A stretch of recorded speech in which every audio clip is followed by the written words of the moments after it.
on? It's on. This is the full, complete day of spring. And if any of you are like me, I'm always interested in anything to do with astronomy, right? Because it's fun. And so the first day of spring was yesterday. I think in our city, it started at 8:47 in the morning. So we didn't have quite a full day of spring, so this is our first full day of spring. And it's interesting because we'll celebrate Easter in a little bit, and it's so complicated that Christians are celebrating Easter. I just mentioned this, all because of spring, not because of Christ. The exact time, right?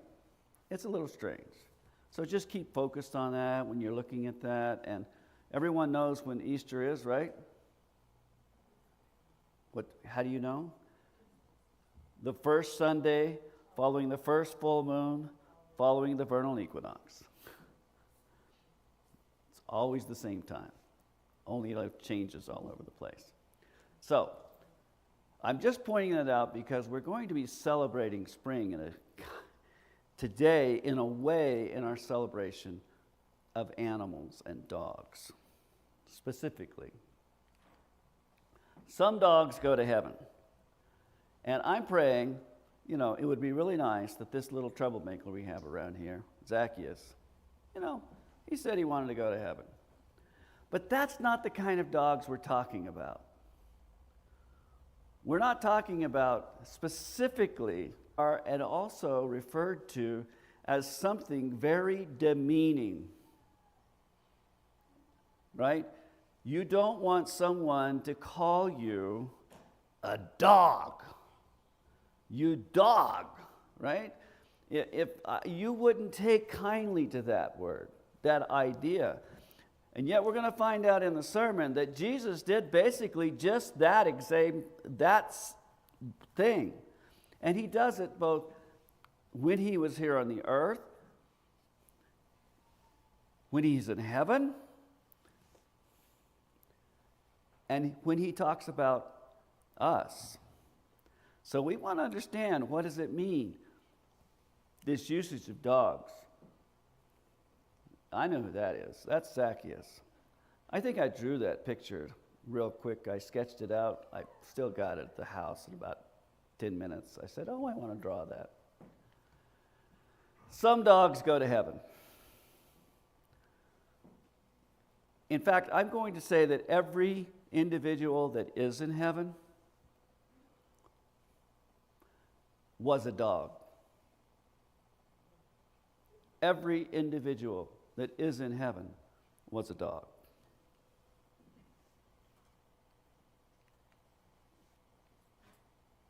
I remember this dog. This is Stanley. Now, he is in the review article. Stanley passed some years ago, and he was the official church greeter. He would leave our pew, and whoever came in, he would come and just sit next to you or want to cuddle next to you. He just loved people, and so he felt it his responsibility to greet people. And he certainly won my heart early on. So, thinking of that, when Jesus calls us dogs, or God calls us dogs, wow, do you think he sees us as endearing as we see our pets? Or does he see something unworthy? How does he see us? 1 Samuel 17.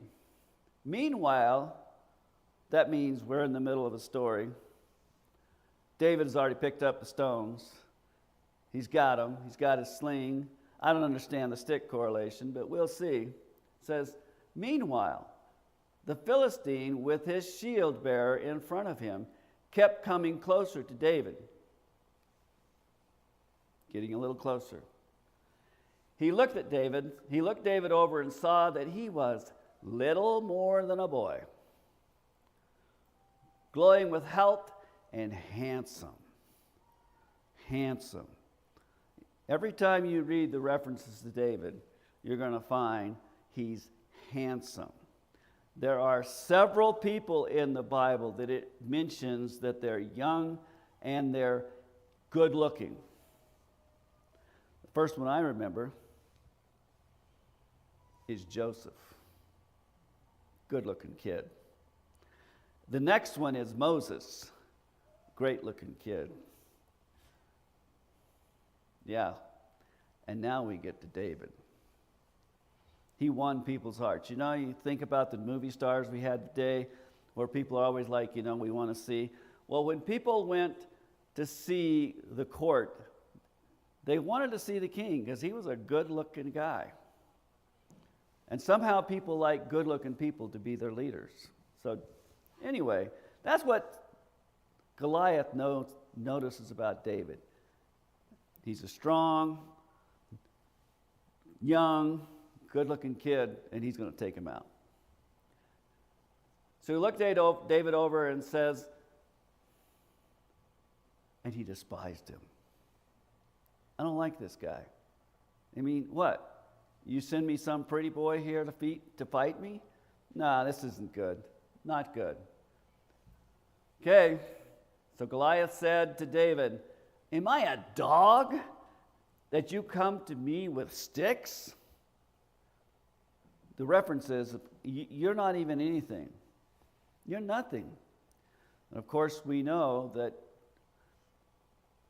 Goliath was referring to himself in a demeaning term, and David, by inference, was the one that was demeaning.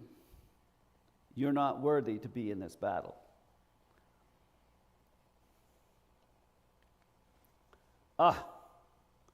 So I found a whole bunch of pictures of dogs because I don't know what kind of dog you are. Remember I said all dogs, some dogs go to heaven, but all of the saints are dogs. You know who this dog is? Marlis? Zoe. Okay, this is our children, Marlis's children in Michigan's dog. Revelation 22:15 says, outside, that means outside the city, outside the people of God, are the dogs. Those who practice magic arts, right? So outside the city, who lives out there? Dogs. This is not dogs. This is people dogs. Those who practice magic arts, they're sexually immoral, the murderers, the idolaters, and everyone who loves and practices falsehood. What's outside of the city? Sinners. Unforgiven sinners. What is inside of the city? What? Good humans? Forgiven sinners, yes. Inside of the city, remarkably, are people that might have practiced magical arts. They were sexually immoral. Inside of the city are murderers. Inside of the city are idolaters. And everyone who practices falsehood. They did. And they're forgiven. So could you classify the people inside the city as once being dogs, and the people outside of the city as still being spiritual dogs? Give you a story. Oh my goodness, who is that? That's Moses. Oh my goodness. He's 8 weeks old and he's going to work with me. He's sitting in my office at work going, yeah. I'm loving this. Everyone there fell in love with him. I think every sub that was on that job site, every one of the workers, when they see Mo, they're like, how's my dog doing? You know, if I don't have him at work with me that day.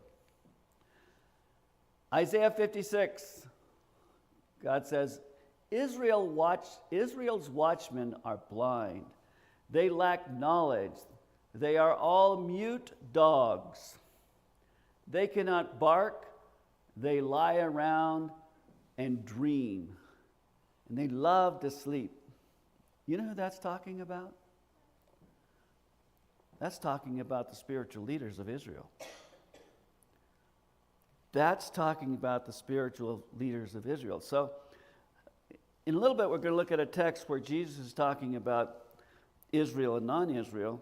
But here you see Jesus identify the spiritual leaders of Israel that are not leading, who are asleep, who are spiritually asleep, who are self-satisfied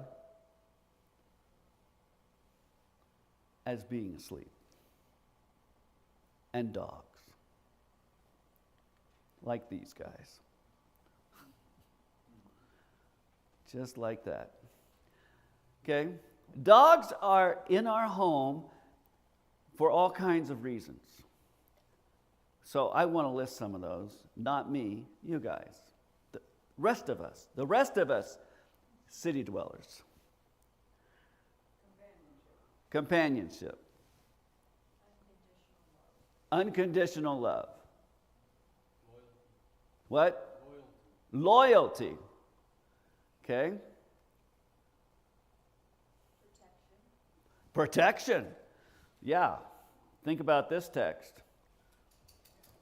What use is that dog? It doesn't bark. Okay. You come to my house and you won't get in without them noticing, right? I mean, Zacchaeus has protected us from everything on earth. People halfway down the road, people across the street and down the next street, stray bags, leaves, squirrels. We have been protected. We know. And sometimes, I have fixed that now. I don't know if you noticed that. I come in the front screen door, the glass door, and don't latch it. And then it does this with the wind. Oh, sets them off. There must be somebody out there. So that's why God is so concerned that his leaders who say they're supposed to be leading the people of Israel, church leaders who say they're supposed to be awake and attentive, asleep.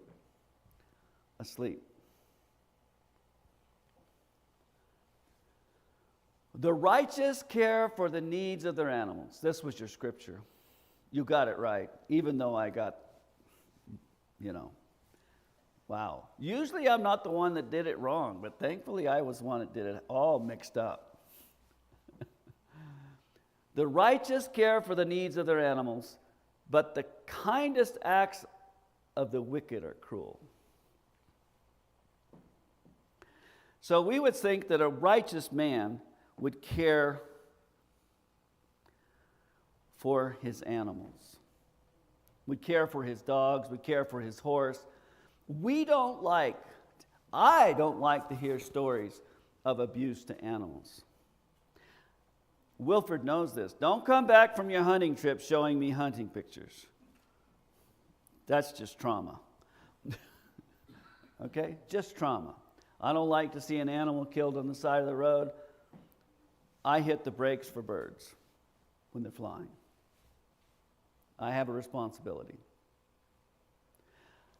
And I'm not righteous. You guys know that. I'm not righteous. I give my life to the Lord, but I live in a world that challenges me. And in the moment, I'm reactive. We are all reactive. We all have flaws and failures. We can even yell at our dogs when we shouldn't. But who is righteous? Is God righteous? Is Jesus righteous? Okay, so if God is inspiring this and he says the righteous care for the needs of their animals, what does that mean? That God cares for the needs of dogs. Because he knows that we are sinning dogs and we need care.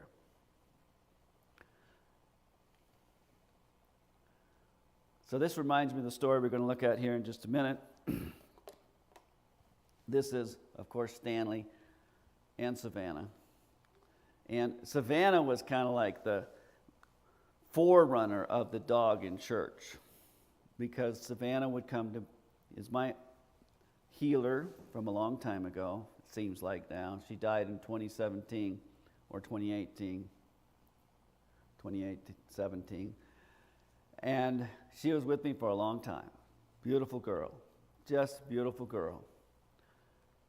And of course, there they are right next to the food pantry, saying, yeah, we could use something. We could use some here. So that reminds me of this story, the faith of the Canaanite woman. Oh, I moved this around and dropped the whole text out, and that's why I didn't pick up Matthew 15. So just forgive me. Matthew 15, verse 21. Leaving the place, Jesus withdrew to the region of Tyre and Sidon. So he's in Galilee, and he goes up to Tyre and Sidon. It's quite a journey.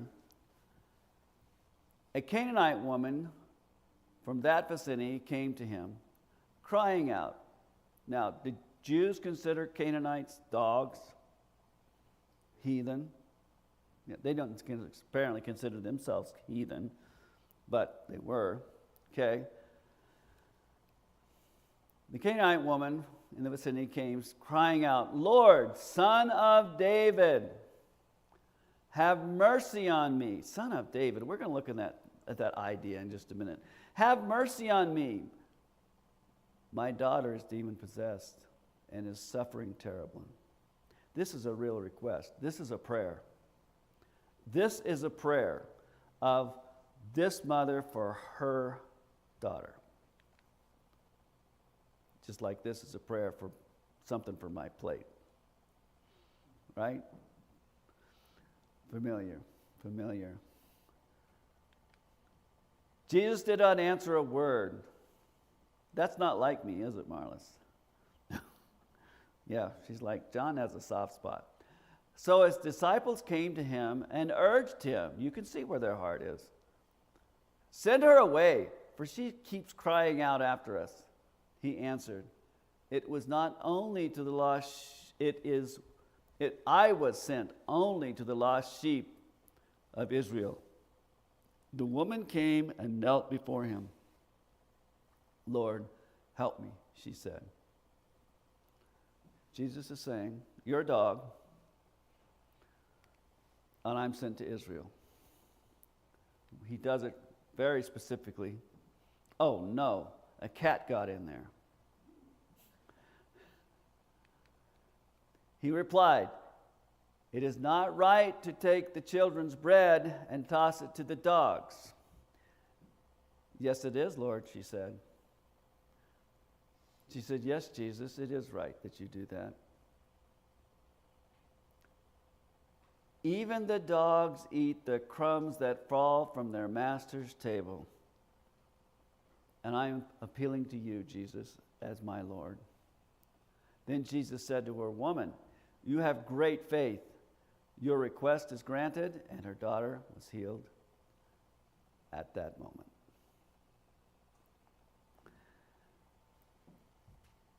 So while Jesus emphasizes that he is sent to the house of Israel, he also is emphasizing that there is salvation for dogs and healing for dogs.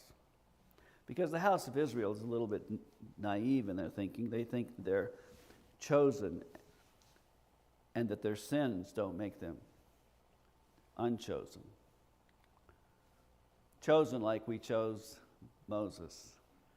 This is the day we brought the boy home. I remember that. And was kind of special. We didn't realize how afraid he was leaving Mom and the rest of the puppies, because Moses was the pick of the litter. And there were 2 litters that were born at the same time, one on the 1st of January and one on the 6th of January, or was the 4th? 2nd. 2 days. Oh, no. So Moses was the pick of the litter of the first puppies, and we chose him. I didn't have any pictures of us choosing him, but we chose him. We didn't know he was a pig until the owner said. Yeah. We said, we will take this dog. And she says, that was the dog my husband was going to keep. Genesis 8. After 40 days, Noah opened a window he had made in the ark and sent out a raven, and it kept flying back and forth until the water had dried up from the earth. 40 days after the rain, and this is 150 days after the rain has stopped. I read this story to Marlis in preparation for the sermon the other day, and I didn't even get the image. I didn't see it. I didn't understand it. I didn't connect with it. Why did Moses send out a raven?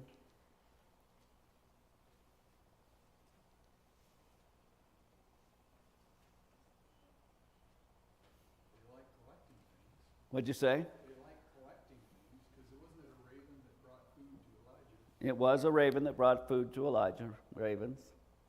What do ravens do?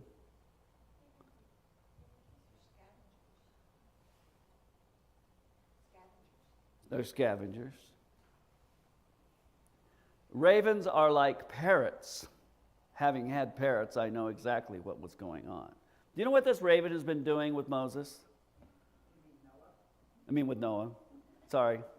You know what the raven has been doing with Noah? He's been hanging out with him. That raven hasn't been in a cage. He's been on his shoulder. And Noah is the boat captain. Yeah. They have a relationship. There's a reason why the raven trusts Noah to go and pick him up and take him places. And Noah trusts the raven to leave and come back. They are buddies. I never saw that before. I just reading this story, and I may look at Marlis and I go, oh, my. I never saw that Noah had a pirate ship. And he had a raven on his shoulder. Just incredible. Just incredible. Incredible. This is one of God's creatures. And he was participating in vital ways, and next we're going to, I'm not going to go to the doves, but participating in vital ways with communicating with Noah on the boat.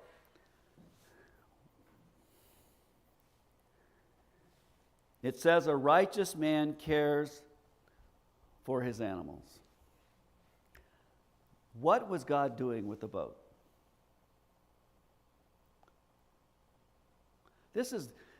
If you think about the story of the flood, I cannot think of a more horrible story to tell someone. Do you know that? Can you think of a more horrible story? Man became so wicked that every thought of his heart and mind was continually evil. And the only way to save mankind is to annihilate all but 6. And in that process, to annihilate every animal but 7 and 2 of the species. This is a horrible story.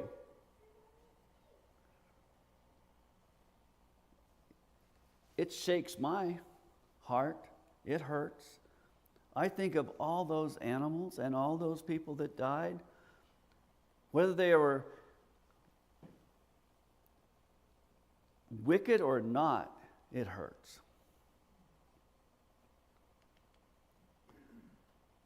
Ravens hanging out. I love ravens. Ravens are unusual animals. because they're not like crows. What do you call a group of crows? A murder. Yeah. What do you call a group of raven? Parliament. They're always yak, yak, yak, yak, yak, yak, yak, yak. A lot of talking. But they're also very much hang out together. And Nathan said to David, "You're the man. You're the man." Now, if we think about, I don't think I go back to that text, so let me see if I do. No, I don't. So I'm going to have to just remember it. If I think about the text where God says, outside of the city were dogs. Outside of the city were dogs, and they were adulterers. Does that sound like David? Murderers. Does that sound like David? Deceitful. Slanderers.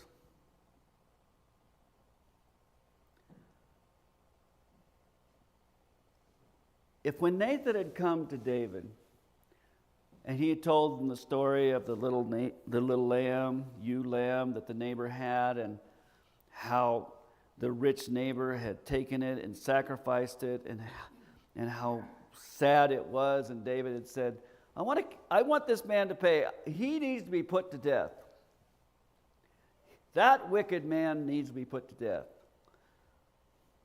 And a very courageous Nathan says, not gently. I know Nathan, when he said that, I can just see him. He just takes his finger and goes, You are the man. And David, for months, has thought he has concealed his sin. Thought he has concealed raping a woman, killing her husband, lying to the kingdom, causing his general to become part of the conspiracy.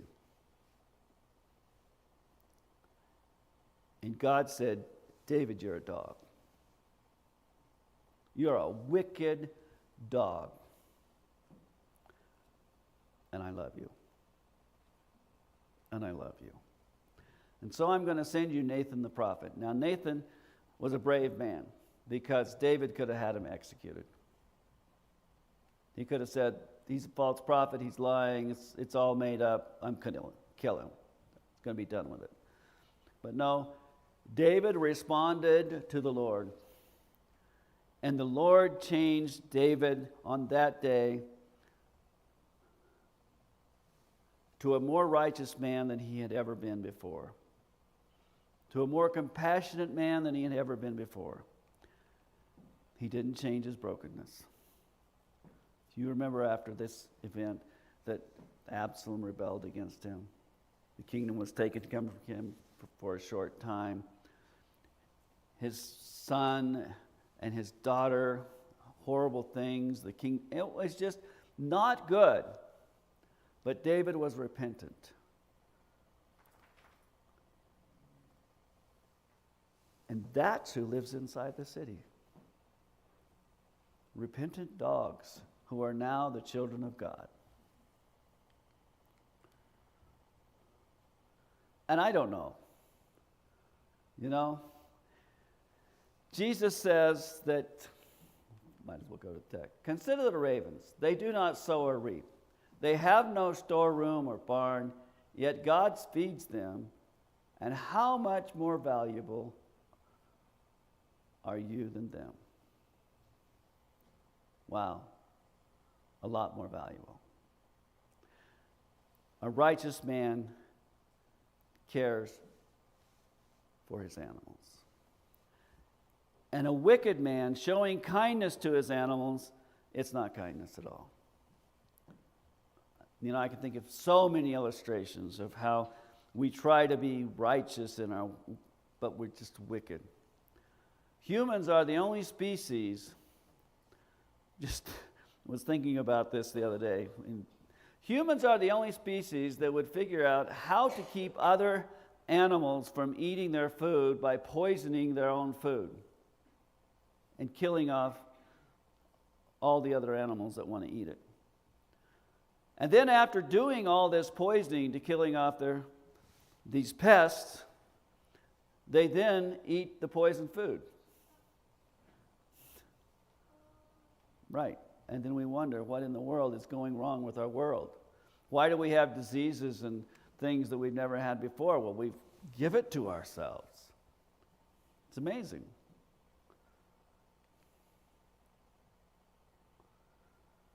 So, I didn't bring my iPad up. But, yeah, I do need it.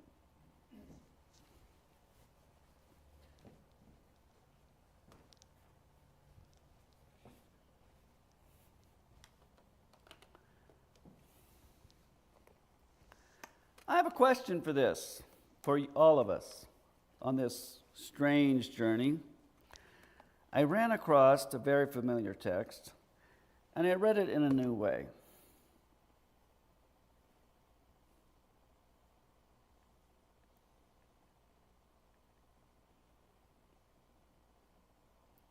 And here's the text. Romans 8:18 through 21. I consider that our present sufferings are not worth comparing with the glory that will be revealed to us. For the creation waits in eager expectation for the children of God to be revealed. For creation was subjected to frustration, not by its own choice, but by the will of the one who subjected it. Who subjected nature? Whose will? Wasn't that ours? Now, I don't have, any proof one way or another, but this text, the next portion I'm going to read to you, gave me some new thoughts on this idea of the new earth, the heavenly city.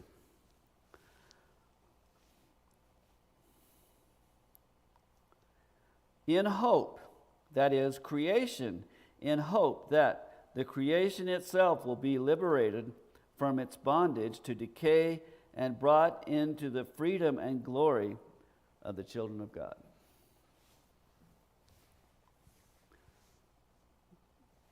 All of my life, I have asked, is it possible that our animals will be in heaven with us? Or is it that God just creates new animals and we get new animals? Well, I'm going to suggest an idea. Just put this idea out there. That what value would it be to God to create new animals that didn't know the reality of the decay and glory that humans know? Don't you think the created animals of the world would like to be restored to what they should have been? Just put that thought in there.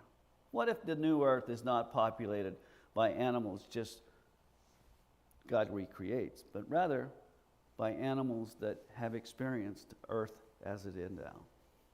And now it is brand new. It's a possibility.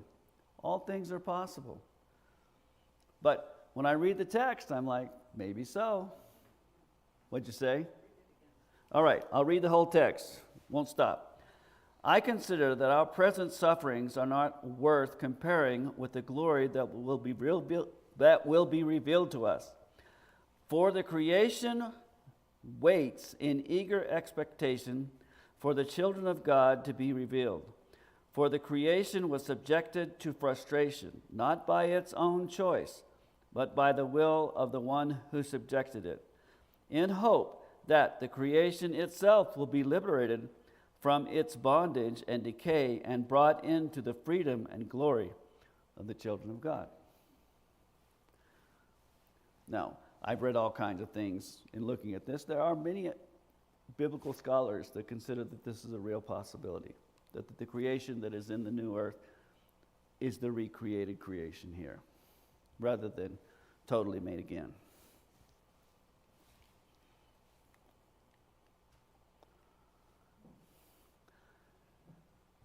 Old dogs go to heaven. And they lie down with the lion and the lamb. The wolf and a child shall lead them. The wolf will lie with the lamb. The leopard will lie down with the goat. The calf and the lion and the yearling together. And a little child will lead them. So we always, and as well, see this text as being real animals. A wolf, a lion, a lamb. I'm going to suggest that these also could be seen as metaphors for characteristics of humans. The wolf, like human, will lie with the lamb. The leopard, like human, will lie with the lamb. The goat will lie with the lamb. The calf and the lion. Because all of these characteristics can be transformed, just like a dog, into an earth made new, characters transformed by God. Different way of looking at it. So whether you're a dog or a lion or you're a sheep, God transforms you and takes you home. Now, just a question, who's this dog? What'd you say? Well, I thought it could have been my own Mike's dogs, but it was Surgeon Sarah's old dog.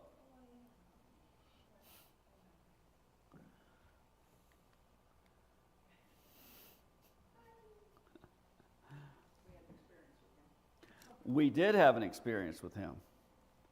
This Stone Jay. This was in Bryce. We were in the middle of Bryce. And this guy ate lunch with us.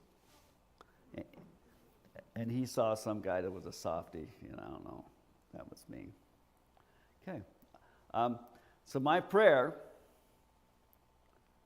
is that each one of us, just like Moses was praying this morning, that's how come I sent you the last one. We were praying for our worship service this morning, and Zacchaeus was asleep, but Moses had his head bowed. He was like, yeah, I can participate in this. No. Very sweet, very sweet. So, whether you're a dog right now or a saint, you can be a saint inside the city. And so, some dogs do go to heaven. May those dogs be us.